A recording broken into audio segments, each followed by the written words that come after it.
BritTrack and Dragon. My dogs are barking. I tried to get him to not hit play, but he did. So here we are. For those at home, the dogs started barking as we went live, like on cue. It was delightful. Yep. You might want to send Elizabeth back to her room because I can hear her iPad. Hi, everyone. Welcome to the BritTrack. Caro was going to introduce everyone. Now she's mortified because of her dogs. So I'm Rob Bowen, otherwise known as Rob in the Hat, but I'm not wearing a hat today because it puts my face in shadow. So we're going to be talking about the first of the 60th anniversary episodes, The Star Beast. I'd like to introduce Caro, who's on this side. And then underneath me, we have Angie. And to the left, we have Andy. Say hi, everyone. Hi, everyone. Hi. That's my dog. Caro, what are the names of your dogs? Live television, everyone.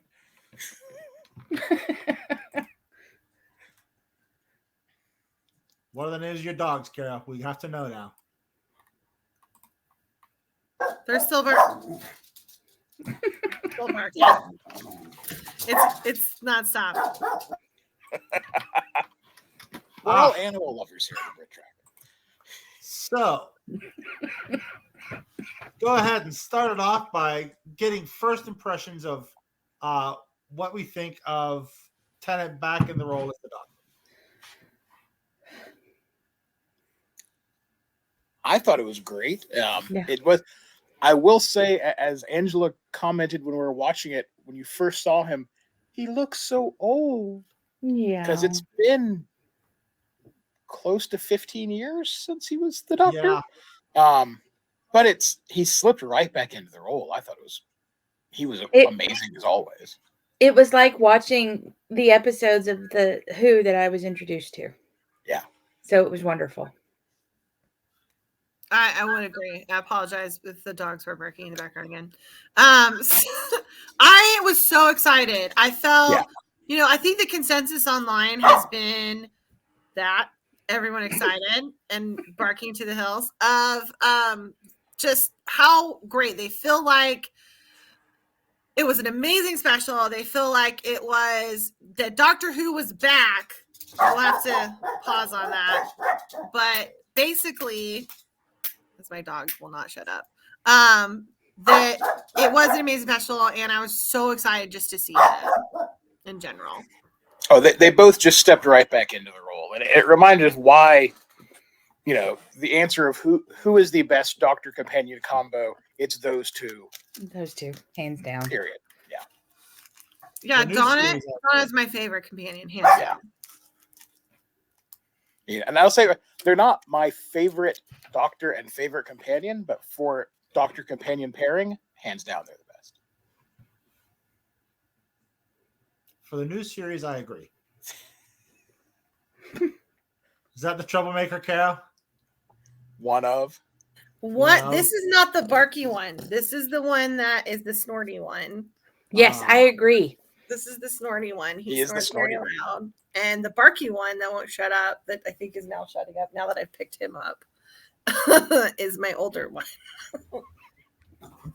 So, sorry, I apologize. The first part of the video, there he is. That's the older one. The one that should know better. Ooh, locked him in another room. Did you see the comment from the Facebook user who was impressed with Donna's mom? I actually looked up last night if she was actually Donna's mom, because I thought in real life, because she looked like her.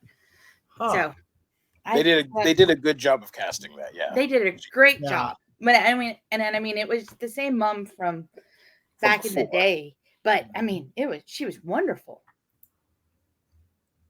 Husband to the rescue. Yeah. He just came home. Oh.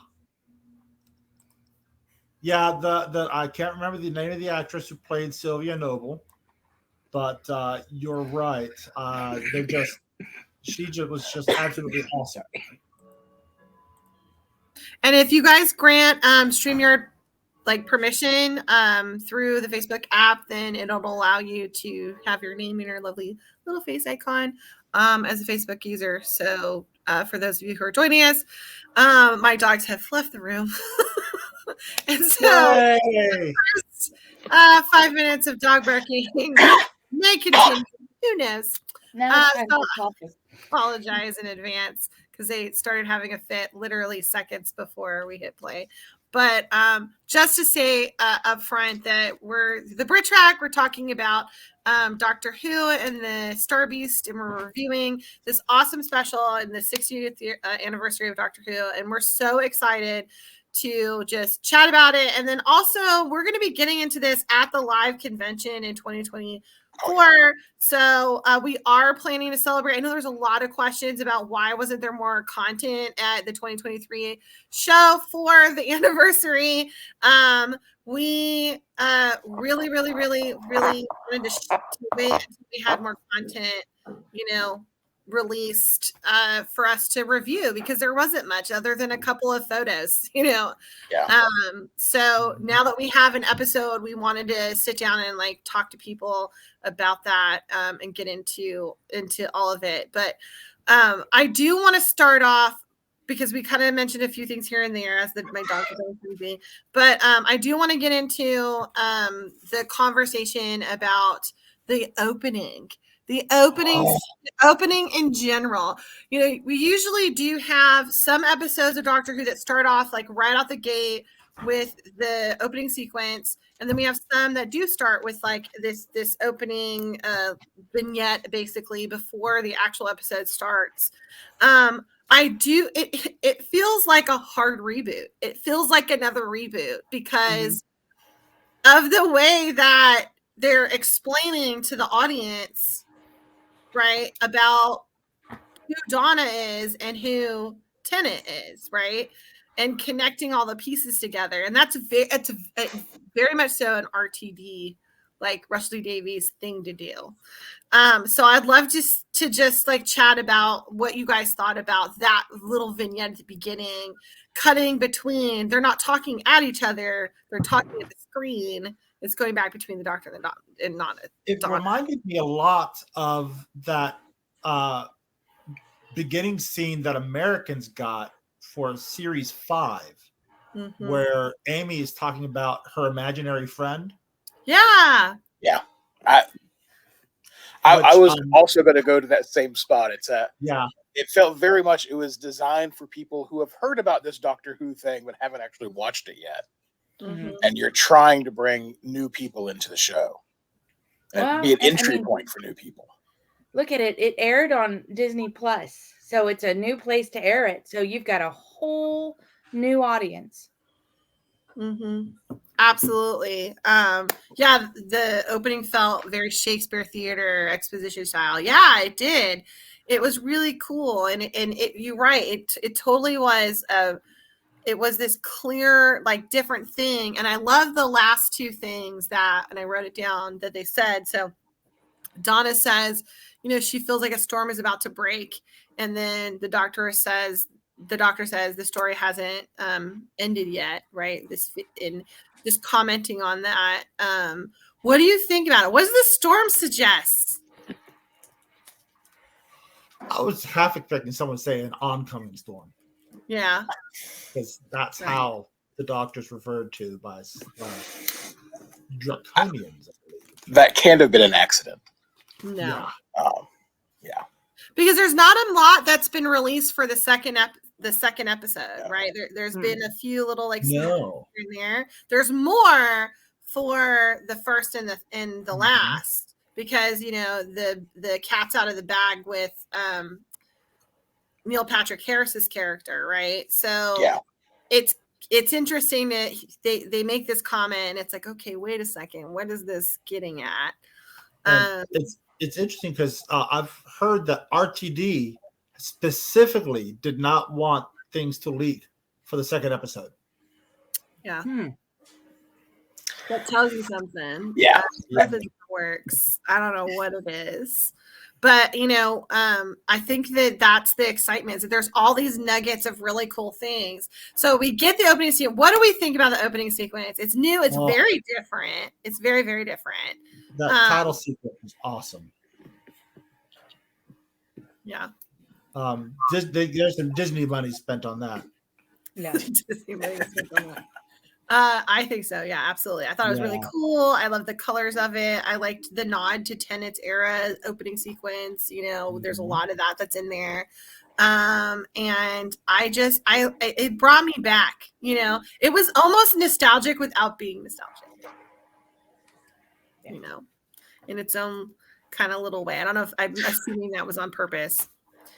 But then we open in and we have this great shot of London, right? And it zooms in and zooms down, and you see the TARDIS appear, right? Camden Lock. And then, him coming out and walking around and perfusing what kind of trouble he can get into with his, 10 walk that we missed so much, that large, wide gate, walk. I mean, and then just and the little coat, I don't know if anyone has been watching the Doctor Who little releases that they've been doing through the BBC about his outfit, and how it was Tennant's idea to button that one button right here and have the one button buttoned and it open like the suit doesn't fit him. Almost. But apparently that was his idea. Yeah. Well, I love Donna's little quip about it. Yes. I don't remember, what was the quip. It was it was something about you don't wear tight suits over a certain age. He's too over 35. Yeah, you can't wear a suit this tight after 35, darling. Yeah. Right. Yeah. Oh my God. I forgot about that. That was just, and there's so many little quips, because the thing about Donna and about, Tennant is that they are comedians. And so getting that back infused into Doctor Who was just great.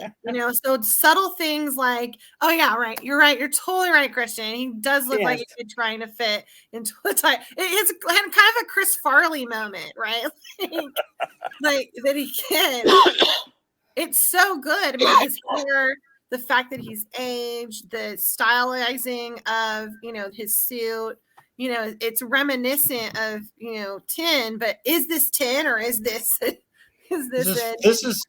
this is 14. Yeah, they've been very adamant. This is 14. And that's something that I feel we're going to get into as this broadcast progresses. But he's developing into his very own Doctor. Very much so. Yeah. And I mean, in the changes that they've made, it's why weren't these things thought about? I was like, oh, okay, there's RTD sprinkling it in with the different things that, he's doing. And then just the little nods to the fans of the show who've been around for a really long time. His reaction to Rose is just great, to her name.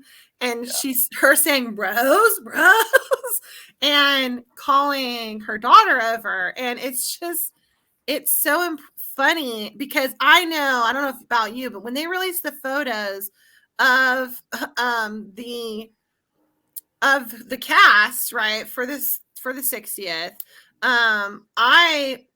as many were like, wait, why is her name Rose? What's the deal with that? We already had a Rose.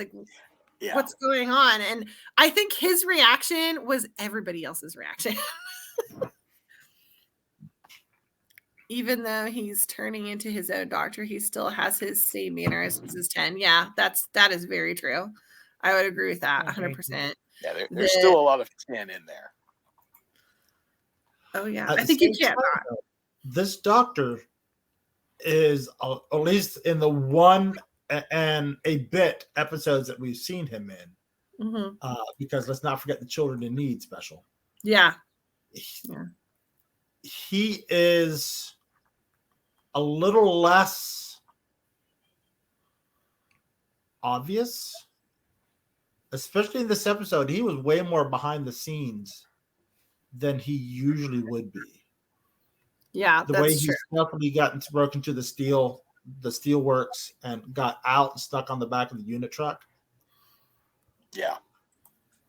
He was trying to keep a low profile. Mm-hmm. Yeah. And I think that this episode, I don't know how many times I got teared up watching this episode. It was way too many times. And I think that a lot of that has to do with, I don't even know if it's just the way that it's shot or the sequencing of it or the interaction amongst the cast. The cast is phenomenal. It's great. Mm-hmm. And the references that are in it are, just so much fun. I mean, I know you've got the comic books in the back there, Rob. Can you share, because I am not familiar with it. I did not know that it was a comic. I had no idea. So I was very surprised watching everything. I honestly thought, okay, we have another adipose. Got the meep. And yes, this was actually the first of the regular, not the first appearance of the Doctor in American comics, but the first of the regular series of Doctor Who comics. Mm-hmm. It was the first story, the Star Beast, and it stars. It's been a few years. What are you doing? Stop! That is not a toy. That is my power cable. Go away. Sorry, my cat apparently does not like me broadcasting live to the world. I'm gonna be honest with you. It's been about 15 years since I've read these comics. Well, that's fair. But we have the Doctor appearing in Blackpool, and he's got K9 with him, and he comes across these two kids who have found an alien, and it's kind of the same story as the episode. Oh my God, yes, the ratings war, brilliant. But he figures that the Meep is a victim and that the Wrath Warriors are the bad guys. I was saying earlier that in the episode, they don't show that from the comic. The Doctor has a bomb planted in him by the Wrath Warriors because they want to kill the Meep. I just why? How? How did they even capture the Doctor to put a bomb in him? How do they do that? Because they cut him open and they put the bomb in. How'd they capture him? Snip, snip. Comics. That's his answer. Comics. Yeah. It's a terrible answer. Comics is a terrible answer. It's amazing what you can do if you're the author. Right. I don't even know. I don't even know how that's an answer, really. I read the Star Beast the day before the special went live to compare with the comic show. Oh, neat. What'd you think? What'd you think? Was it? And it's Robert Ray that's commenting. Oh, okay, Robert Ray. Oh, of course it is. What did you think about it? Did you think it was a good translation of it? Did you think it was bad? What is your input on that?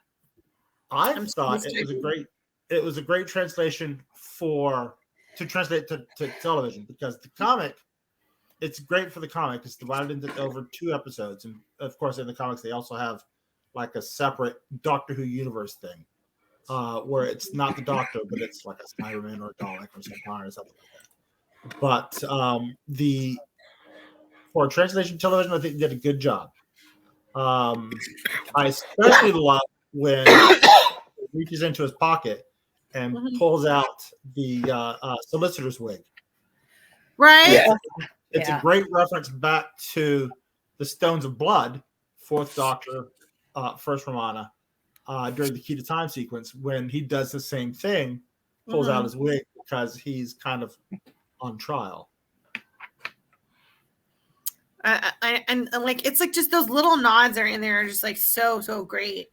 The whole story unto itself, Russell T Davies in all of his he responded. Okay, let's see what he says.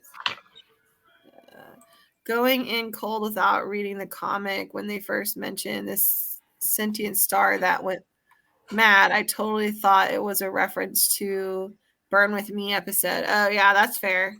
And that's Alyssa. Yeah, it's Alyssa. In the comic, it was a black star. Okay. But similar idea. It drove the Meeps mad. Okay. So, I mean, I think that, like, you know, this episode, the story arc in it, the idea of him coming in and trying to hide from Donna was, you know, very interesting to see that layered with this classic, you know, story. Let's see, Rob Ray said it was a good translation. There was more than what was in the comic when the Doctor had a bomb implanted in his belly, but still there's only so much you can use from the comic in 1 hour. Yeah. That's definitely true. I mean, I felt like it was really fun. It was really exciting. And there were so many good, really neat things that, you know, I missed watching an episode of Doctor Who that held my undivided attention. And I really felt like this was one of the few in a while that held my full on attention. Right. And right. I guess he's a Chris Farley fan, the little cut, the comment, who knows? But you know, I think that watching the episode, and you know, one of the things that RTD kept emphasizing in his interviews prior to the release of the specials is that this was going to be very different, and that it was going to be different in a good way. But I don't feel like it's that different. I feel like it is different in a lot of things, that like social issues that are being brought in and being, you know, brought in the way that they're being brought in. The types of the cast alone, you know, is exciting to see. And the way in which things are being infused is very RTD. Like, he revolutionized the way that we looked at Doctor Who. I mean, the things that could be put on TV when he did the reboot is very different than what we saw in the classic series. I mean, there were hints of things that were there, but you know, the fact that he just has this ability to write and work with the BBC and with a great cast and a great set of people with props is just like, there's no one else. Like, maybe Moffat gets close to it, but there's nobody like RTD as a showrunner. Did you see Albert's question, or Christian's question? I'm sorry. Okay. Did you see? Yes. Yeah. Well, I have a question for the panel. What made this 60th anniversary special against the Day of the Doctor? Like the Day of the Doctor? Yeah, I see what he's asking, because I didn't feel it. To me, it felt like I was stepping back in to when David Tennant was the Doctor before. And it didn't feel like anything was so special about this episode. But other than it was so very nostalgic. Yeah. Yeah, like I really enjoyed the episode, but yes, it felt more like a lost Tin and Donna episode rather than an anniversary. A 60th anniversary special. I thought they could have done so much more. Yeah. My gut feeling and hope is that's why they've been tried so hard to keep any spoilers getting out from the second special. Is just my own hypothesis is that this was the welcome back David and Catherine episode. The third special will be leading into the new Doctor, and the 60th anniversary special will be the one in the middle. Yes, is my guess. But yeah, I enjoyed it when I compare it to like the 50th anniversary. Because it doesn't have that kind of feel to it. Yeah. Yeah, I agree with that 100%. I think that that when you're doing a 3-parter in the way that you do it, you either do all the nods to all the series right out the gate and like a big blowout, get it over with. Yeah. And like with Day of the Doctor, that kind of sort of felt like that a little bit. It had a lot of stuff going on. I mean, even like going back and rewatching it, it's like there's like too many things like you can have. And then now it's like you get these nods to things. I mean, you get just the desktop setting of the new desktop setting of the TARDIS is so amazing. Hands down. It's been destroyed. So good. It's so good. Like, I mean, Hartnell's era, I'm gonna be honest with you, is one of my favorite. Like, I love how clean it looks. I like how simple it is. I did like Sevens. I liked the idea of Sevens. I don't feel like this set was as good, and that they lost a little bit with Seven. And I like the idea of the little library at the beginning of Eight. But I think this was Doctor Who. This felt so nostalgic, but not but in such a new way. And it's funny because again, those videos that Doctor Who is posting and releasing through the BBC, that it was Tennant's idea to run around like a little kid and run up and down all the ramps because he, as the actor, wanted to do that. And it's like, could you picture anyone else, any of the other Doctors doing that? Matt Smith, maybe Matt Smith, Paul McGann. and Paul McGann. But he's bringing the innocence back, right? It's like we're returning to that in a way.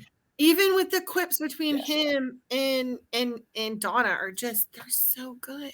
It's so good. There's no one else like them. I do think that there's been a couple of missed opportunities, though, that I wish they would have done nods to. Like when they're between the glass, right? And she's, turning into the Dr. Donna. That exchange between the two of them from the Adipose episode between the two windows, something mimicking that would have been kind of cool. Like the sound cut out or something. I think that would have been really fun if they put that in, but what did this person say? Usually when you think of an anniversary story, it is usually a multi-doctor story, which alas includes dimension and time. Maybe in the next episode. Yeah. I think that's what we're going to get. I think we're going to get, because there's been shots of like 6 being inside the TARDIS, and that's been released. So, I mean, I think we're going to get that with the next one. I'm sorry. I like Dimensions in Time. It's fair. It's the only canon video appearance of the 6th Doctor and the Brigadier. True. So, True. It's very true. And like, props to the props department as another note. The puppetry in this episode is amazing. I absolutely incredible. The Meep was, Meep was great. He was like, just even the CGI with the face change from like the innocent to like the scary. I knew nothing. I went in blind. So I jumped with the face, and the moment that is now going to 100% be like a GIF or GIF, whatever you want to call it, or a meme, is the burn. Like, when the meme says burn and its eyes go up like that. If that isn't one already, somebody needs to take care of that first, please. Thank you. I'll get right on that. Was getting all the MILF Doctor feels when Donna and Doctor were separated by the glass. Yeah, that's fair.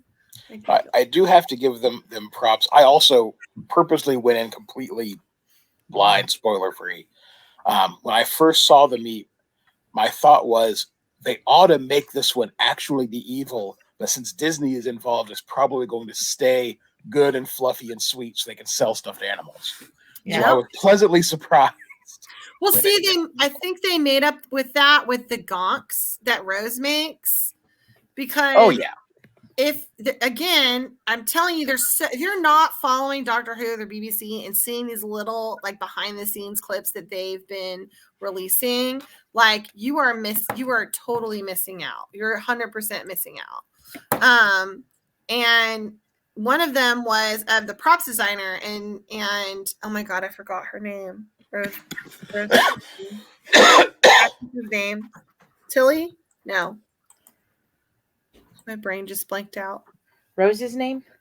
Yeah, the actress. Yasmin Finney. Finney. It's Finney. That's what it is. So Yasmin Finney, right, is in this little video clip. And we'll post it to our group if you haven't seen it yet after this, after this is final.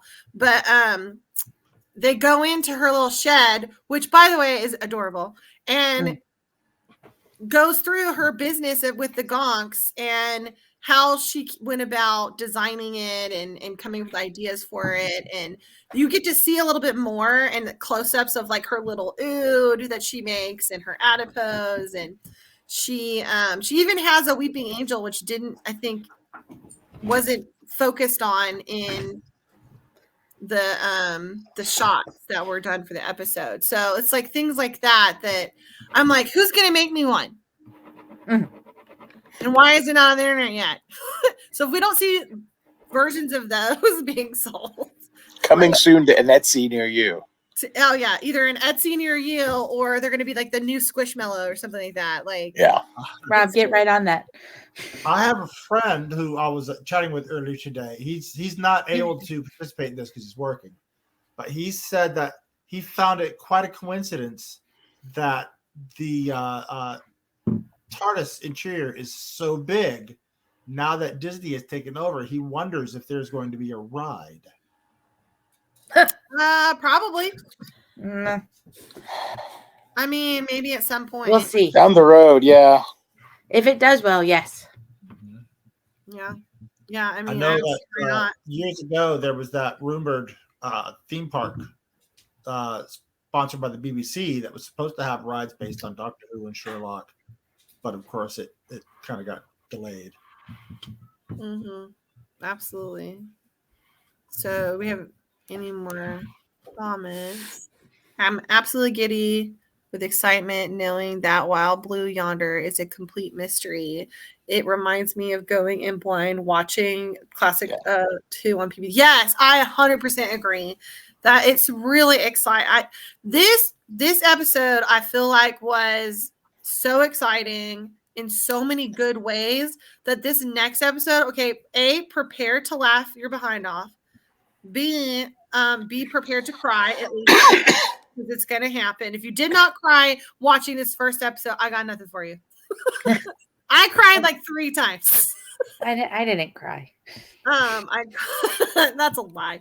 I totally teared up 100%. Just different things just warmed my heart. And I had to pause because I was laughing so hard when the Dr. Donna comes back and she's like, you can see how much Andy and I are coughing. Our allergies are acting up. But we paused a lot because we'd get into coughing fits because we were laughing so hard. So, I was watching it on lunch at work in the cafe area at Publix. Okay. And I was laughing my ass off. I mean, it's so good. No more. It's much worse. This is the Q line. Yes. Oh my god, can you imagine? It's just that's the ride. It's just one long line. I went on one of those rides at Universal. The whole thing was a line. Heard of the word? Am I the only person who had never heard the word gonk before November 25? Yes. No. I agree with that. That's an invented name. I had heard it, but only in a reference to Power Droids in Star Wars. Oh, there you go. Completely unrelated. I mean, well, it was filmed on British sound stages. So. Well, I mean, with Disney money. I mean, so everything's Disney now. I know, right? I mean, but at least here's the thing about Disney is it like at least they're listening. They may not be completely listening, but they're at least listening. And at least with the BBC, it's a distribute thing and not an ownership thing entirely, right? It's a distribution thing or a simulcast release. No, it's not an invented word. It's a real word I've never heard of before. What? I've never heard of it. Real word. Okay, I'm Googling. Hold on. I'm Googling it. Okay, go ahead and Google. While she Googles, we're going to pause the live stream while we Google. I won't read it out loud if it's dirty. So, yeah. So, okay, it was popularized in wartime when production of real teddies stopped. It was there what? You go. Popularized. It's a small furry toy, like a word I can't pronounce. Teddy bear. Popularized in wartime when production of real teddies stopped. Oh. So okay, that's got to be a hint at something. What were often used as a mascot, apparently. Well, thank you, Ellen. I had not heard that word before then myself. So yeah, this is true. What monster is that, Christian? The bubble wrap. That's the Sea Devils. No, that was from the Ark in Space. Oh, yeah, there you go. You're so fast. With the fourth Doctor, Sarah and Harry, and the insectoid Widden. This is true. So, okay, so let's talk about, besides the fact that we have all these like hints to like classic Doctor Who, and even what's funny is we can call Tennant's era classic almost. Oh my god! Yeah. Been around for how many, y'all? And just thinking about like the things they've changed. So like, I don't know about you, but when he sat down and put on the glasses and drew the screen, right, with the sonic screwdriver, I was like, it can do that. What? And the force fields. Right? I'm like, this thing didn't work on wooden doors. So I didn't look. Is it the same sonic screwdriver? No. I didn't look close. So it's a new one? It's a mix of, it's like 11 and it's a mix of 11. To his, but yeah, where's the pteroleptal when you need one? That's my question. I don't know. For those of you who don't know, the fifth Doctor's sonic screwdriver was destroyed by a pteroleptal. And then he did not get one again until the Doctor Who movie in 1996. So he didn't have one. So I mean, I think that it's that the features that it could do, and I love how brilliant oh my god, Sean Temple is, right? So when he makes the comment about the sonic screwdriver can vibrate concrete, and then he responds with, he's not vibrating concrete, he's vibrating water. You're like, it's not concrete. You're like, wait a second. Okay, he's a smart cookie. And I love that you get to see a lot of like it's been 15 years, right? So getting to see what their marriage was like and is like, and the dynamic of their family is just so brilliant. And just the exchange that the Doctor and Sean has at the beginning of the episode, where they're talking about her last name. She's not Donna. She's not Donna. Noble Temple. It sort of reminded me of the Rory Pond. Right. Yeah. Oh yeah. But the fact that they both knew that it sounded like a ruined temple, and she didn't want to be referred to as that, is brilliant. I'm agreeing with you, Alan. As if the Sonic wasn't enough of the magic wand already. Now it can literally conjure stuff out of the thin air. Yeah, I agree. It's pretty crazy. It is pretty crazy, what it can do, and it can open up visors. It can. Yeah, it's sort of like Star Trek. We reverse the polarity. You can do anything. Yeah. But like, just that in general is I love that he brought up the Shadow Proclamation because we haven't heard as much reference to the Shadow Proclamation. And one of my favorite things were the Judoon. I love the Judoon. I wanted more about the Shadow Proclamation. I wanted it to show up. I wanted it to be a thing badly. And it just was a missed opportunity. And the fact that, what are they called? The Wraiths? Wrath Warriors.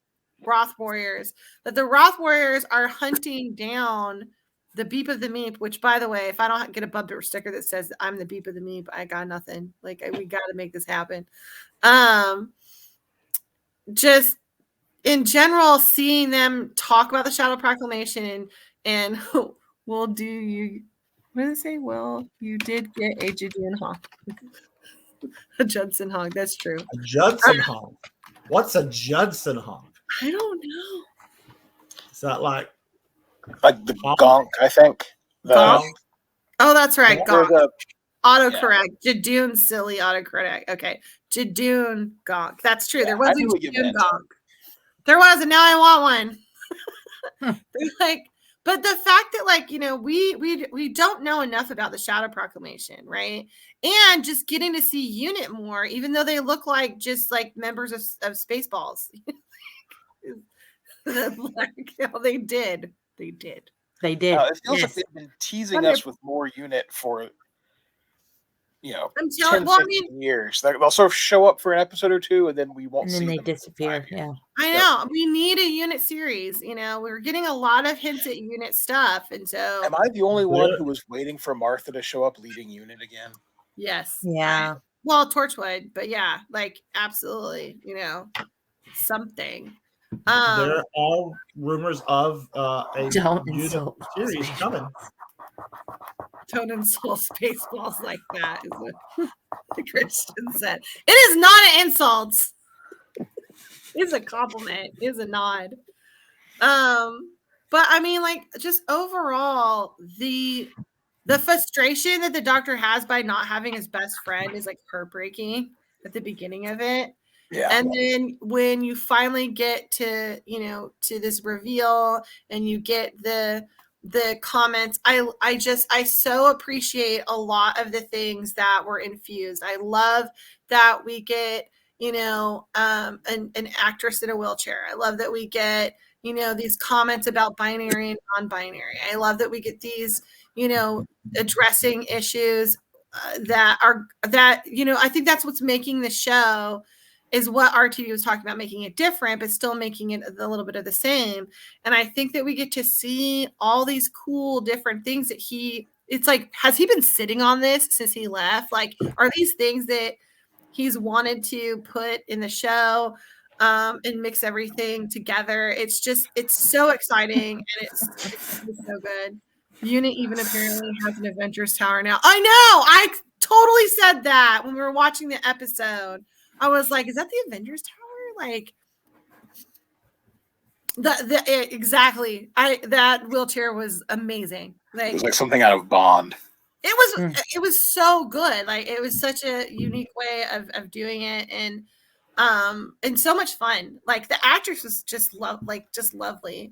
And funny. So I love that how they address. I wanted it to like have a jetpack. That's the only thing that I wanted to have. So when we got to the stairs, I wanted it to like rise up. Is the giggle the third episode? Yes. Yes. Okay. Sorry, I was reading the next comment. Well, Unit is coming back with 14, which makes me wonder how it will go in the giggle. I'm assuming that is when it'll be. I mean, yeah. And if Unit's coming back, is the Doctor gonna be forced to, like, is the Shadow Proclamation going to make the Doctor stay on planet Earth? I don't know. Jetpacks. Yes, so good. It's so true. I have heard rumors about what's going to happen. I'm not going to say. No, we're not. Yeah. What's going to happen in the last of the specials, and we'll see. Yeah. Your turn. I Coyotes have started, so my dog has started. Dr. Sonic was clean out your rain gutters and extended your car's maintenance warranty. That's who's trying to reach me. Exactly. Yeah, that's sweet. Through all of time and space, we're trying. Yes. That would explain why I kept getting called about the warranty on a car I totaled in like 2018. I know. Wait, you have a new car? Yes. Inside joke. So getting back to the Star Beast episode, how do we feel about the moment when Donna is realizing who he is, and she's gotta release everything, so the fix that was made, the timey-wimey fix that was made so that Donna can live. What do we think? It was a typical RTD Dr. Ex Machina incident. Yeah. Go ahead. I'm torn because I love having more Donna, but it felt like it sort of cheapened the end to her story. And it seemed like such a simple fix, and if it's really bothered the Doctor that much for this long, but I don't know. Well, the thing is, it's bothered that face. Do you know what I mean? Like, we see that the Doctor is, does care about the companions, the people that come in and out of his life, but each face has a different focus of that care. And so you do hear mentionings of, like, periodically, like Adric will come up, for example, or some other character will come up here and there. And yeah, Donna Noble has been saved is great. But here's the thing, though, when they lynch you in, they save her, and then something's going to happen. I love the giving away the $100 million or whatever at the end of the episode. She's like, I did it because I wanted to be like you. And it's like, it's true. Like Donna, like actual Donna would have never done that. Never given that away. Never in a million years. So, it's really hilarious that, oh, hey, Sarah. Hey, Sarah. And it's really hilarious that they included that and they put these pieces in. It's like, you get to still, we miss you too. Oh, I miss me too. Oh, I'm right here. So, I do think that I do agree with you, Andy. Christian said it does cheapen it. It would make as much sense as bringing back Yanto post Children of Earth. Yeah, unless you have a good, strong story to support it, let that time remain the way it was special. Yeah, it does a little bit. I mean, I think that it does and it doesn't. I think we're getting a new version of the Doctor, but still holding on to a lot of things with him. I think we're getting a lot of the same with Donna. I mean, Donna, hands down, is my favorite new series companion. Like, hands down, will always be. Their dynamic to me, feels like classic series dynamic. They have a great dynamic. Benedict and Beatrice from Shakespeare. Yeah, they're great as that. Mm-hmm. Yeah. Mm-hmm. It's so good. And I just think that, it's all about casting and it's all about who you put in those roles. So, and I think that Rose is my favorite, but I'm biased. LOL. Yeah. Fair. Yeah. I mean, that's totally fair. And I think that, like, getting to see this and getting to see where it's going is great. And I absolutely love, Donna's mom is just like Jacqueline King. That's Jacqueline King. She's so funny and she's so good and she's so like a way that a mother should respond. The fact that she knows everything. Yeah. Mm-hmm. And but I did desperately miss Wilf. I know. Them mentioning him and like in the episode, that was hard. He'll be back. I know he's gonna be back, but still, like, it's a lot of feels. It's gonna be a lot of feels. That's why I say bring your box of tissue. The next episode. Sarah Jane is my classic favorite, but Donna is my modern favorite. It's nice to have multiple favorites. Yes, I agree with that 100%. It's so true. I know. I have a classic favorite. Oh, I wonder who that. We all know. Lord. But it's still before the watershed, Rob. Keep looking up, y'all, because I'm actually watching it again for like the third time. It's playing in the background. That's why there's flashes. I put in my video earlier because it was like the shooting scene. I had to fast forward through it with my Roku. By the way, Christian mentioned the ratings war earlier, which is a Big Finish full cast short with Beat to Meat in it. Oh.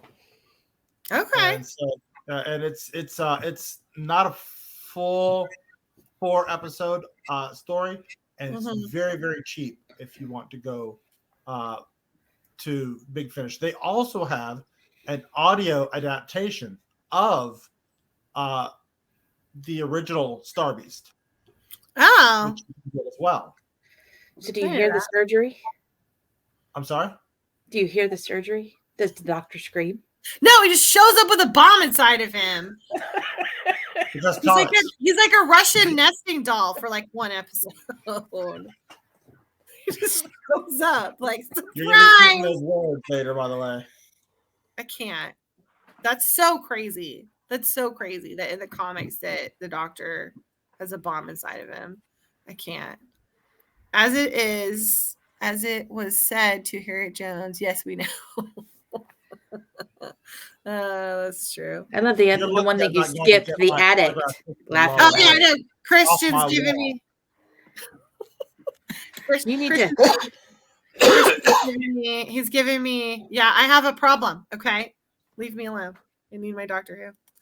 I want to be honest with you. Like, I hate to say this, and I'm going to say it. I'm probably going to get a lot of hate, but this is the first episode in a long time that I have watched 3 times in like a short span. Having it air and not because I'm watching it for this, but because I want to watch it. Like, I want to watch it. I want to feel my heart break a little bit. Here, and then, be excited and laugh with everyone. And it's so, I can't agree more that Doctor Who is back. And a lot of that is my hats off to RTD. It was a crying shame when he left.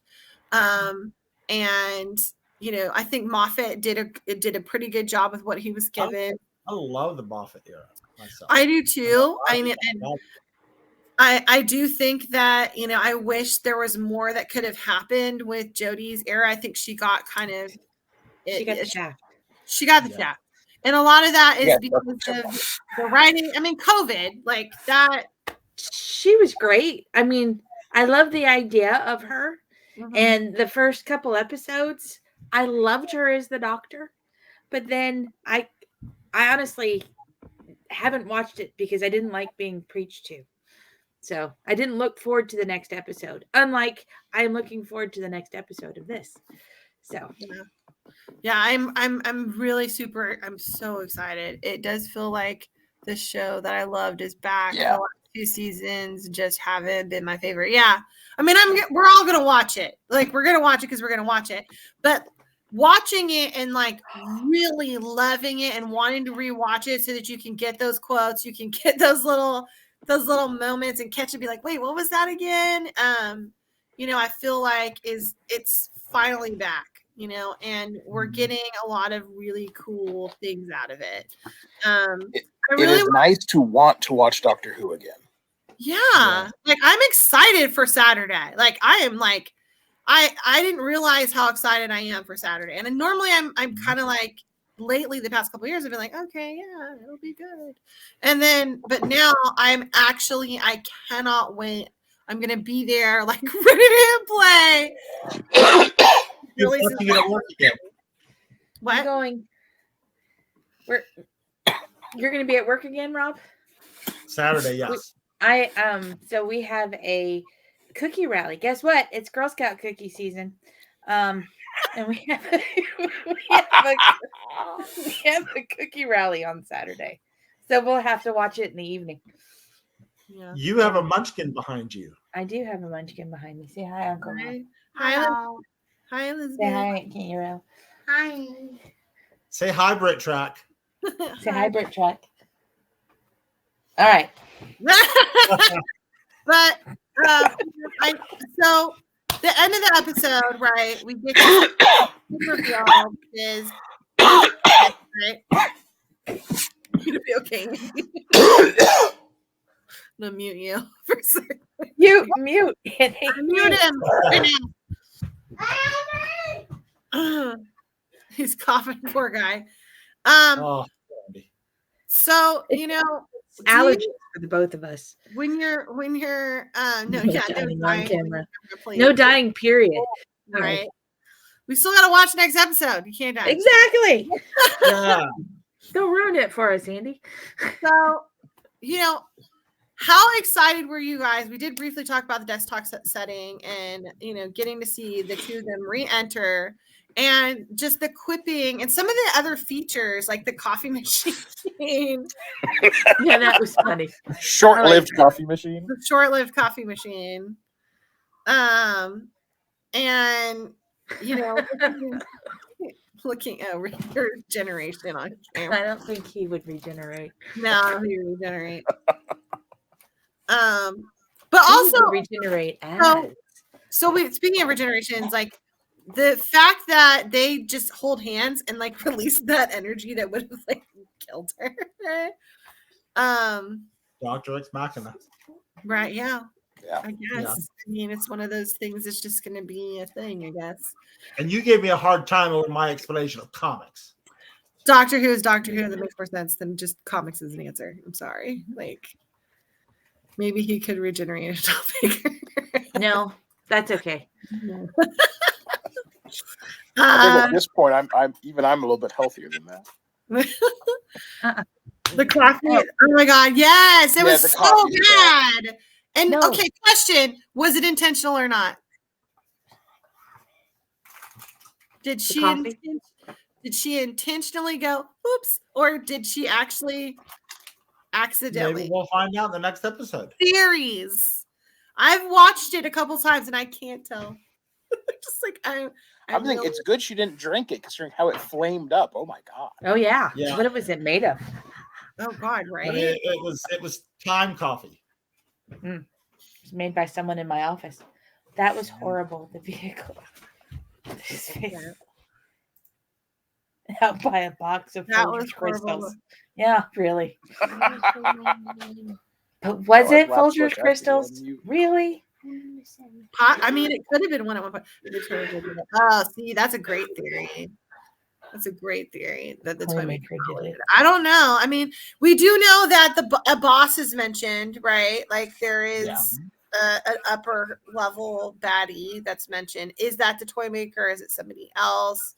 What's the Neil Patrick Harris character? Right. Well, they've said that that he is the toy maker or puppet master or whatever they're calling it, that he is that character. So that'll be interesting to see where that's going to end up and land. But it is 8:00. We have had dogs barking, lots of coughing, mass hysteria occurring on our live stream.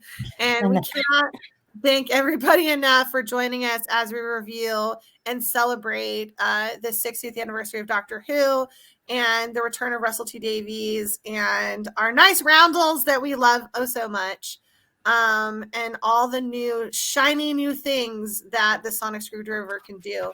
So we are going to get together again and we're going to be reviewing our second episode next week. Rob, what is the plan? Sunday evening? Yes, I think it is Sunday. Sunday evening. We are doing it this Sunday evening, and so we will put some spoilers on it because we did put about a week in between the first and this one, but because of our very busy schedules, the only day that we're available to do a live stream for the second episode is going to be Sunday. So sorry if we interrupt any spoilers for anybody or give it away, but hopefully you've watched it by then. So we will get together same time, 7 p.m., but on a new day, which will be Sunday. In the meanwhile, folks, you can find the BritTrack all over the place. We are on Facebook, as you are no doubt aware, at the BritTrack at DragonCon. We are also on Twitter or X, whatever it's called, at BritTrack. And we are on Instagram at DC BritTrack. We also have a YouTube channel, and this will be on YouTube as soon as we can figure out how to live stream it. But this video will be on there probably, if not tonight, we'll go back and watch it again. This podcast is like we're trying to Zoom call. Don't make me laugh, Christian. Finally, if y'all have any ideas for us to do other things like this, please mention it to us. Other live comments or anything like that, other live panels. We actually have to get your input. That's what we do at the BritTrack. Yep. We've got another one coming up soon that it's about Austin on Hallmark. Oh yeah.